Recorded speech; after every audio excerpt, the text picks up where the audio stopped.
This is SpinForge. It's a game I've been working on for the past several months, and I wanted to share some design insights as to what I've learned along the way.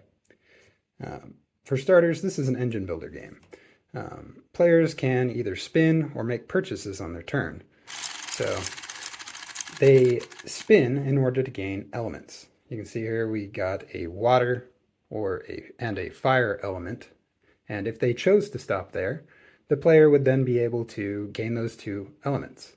The reason they want these elements is the elements will allow them to purchase these tiles, which serve as upgrades. So you can see this one, for instance, has a fire and water element. Now the big hook of this game is simply that you can upgrade your spinners as you go.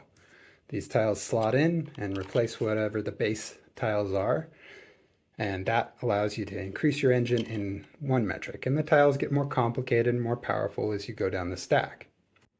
So as far as the elements, the arcane element is purple, and it acts as wild, so it's the best result you can get on either of your starting spinners.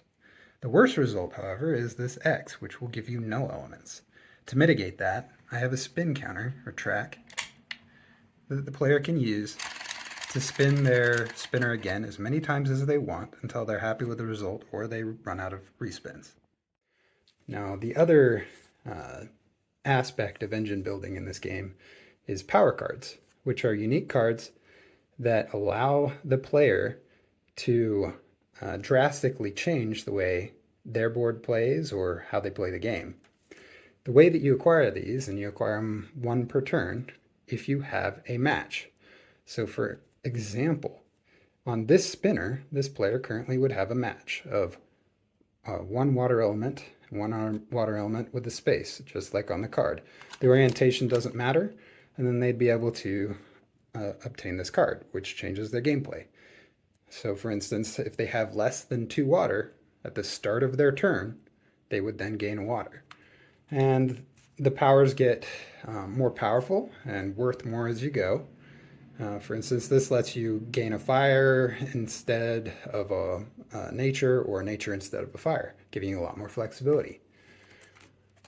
This card lets you use fire as if it was a wild token. That's the arcane token. But you can no longer collect from wild tokens on your spinner. So it changes it quite a bit. All right. I'll show you a little bit, because what I wanted to demonstrate was just the process of getting here. You can see the spinners are pretty smooth. I can just barely flick them and they'll spin really smoothly. I'm really happy with the result, but I wanted to show what it took to get here. So here I have a series of prototypes that I went through. So my starting prototype, you can see quite a few differences. One, the little spinner wheels that you actually grasp are a lot smaller, and it was really hard to actually grab, super fiddly to use. Also, there was an extreme amount of wobble, so that actually tilted the result a lot whenever you put tiles on your spinner. They would end up lopsided, and the result would become the same on one side. The spin track was just manually moving this little piece across the way, and there were a number of other things. So this was initially designed with some 608 bearings. I put those in there, and they give a great spin and a nice sound, but the problem was that imbalance. So here's where I moved on to another design. One thing that I changed was the knobs here. I also experimented with the amount of respins a player would get. I bumped it up to 6 in this version and realized that was a bad idea. And this had the same spin wheels, so it spun nicely, but it was still a problem with imbalance. Moving on to the next design. This actually has a wider base. I got away from the bearings, but it didn't spin as smooth, didn't sound as well. There's also some changes I made. You'll notice the power cards on the first one, I didn't indicate those. I had intended to put this icon on that version, but this was just to help guide the player to what this icon is, because they'll see it on a reference card. Also, the power card slots. It's been really interesting to see players play with these. Some people are just oblivious and will not notice them, but it helped a lot in getting them to understand the core concept of you can have up to 3 power cards at a time. Moving on, this is a very similar design. It is just PLA on PLA, so it had no part that was smoothing it out. And here you can see an open version. It was a snap fit that I designed so that it could work, and it was functionally working. It's just, it didn't spin as well as I'd like. Another thing that I tried was modifying the spin track, because I wasn't happy with that or where that was. I found that people didn't like modifying the spin track with the little tokens because it felt very fiddly.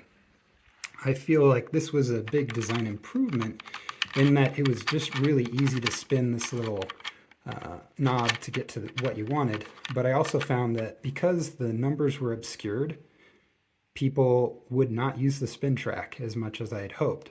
It's a big component of the game. So just obscuring that number, obscuring that information, tended to lean people towards not using it. In the next iteration of the design, I made a couple more changes. So one, I went back to a different spin track. And in this spin track, it's just a piece that goes inside. The great part about that is it's not as fiddly.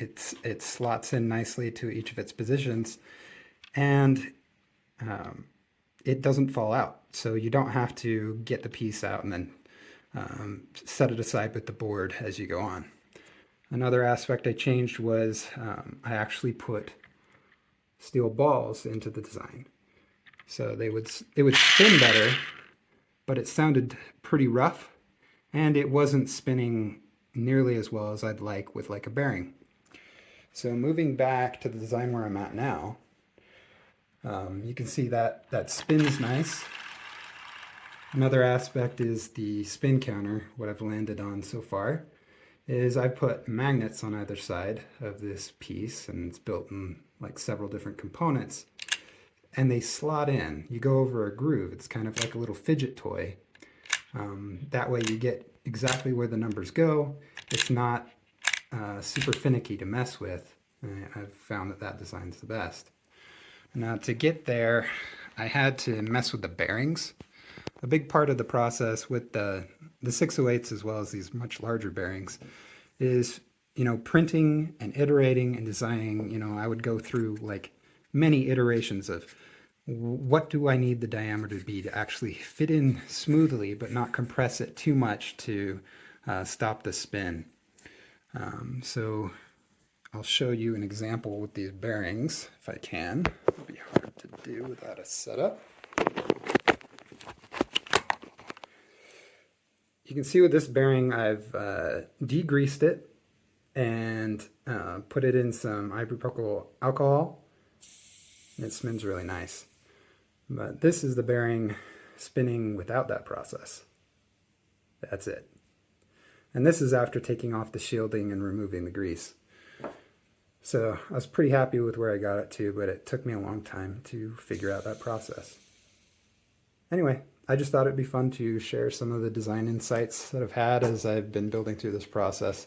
A big part of it has been seeing what players actually do and trying to hazard a guess as to what they're feeling interacting with the components. Components are a big part for me. I think that's a super fun part of this process. I design all the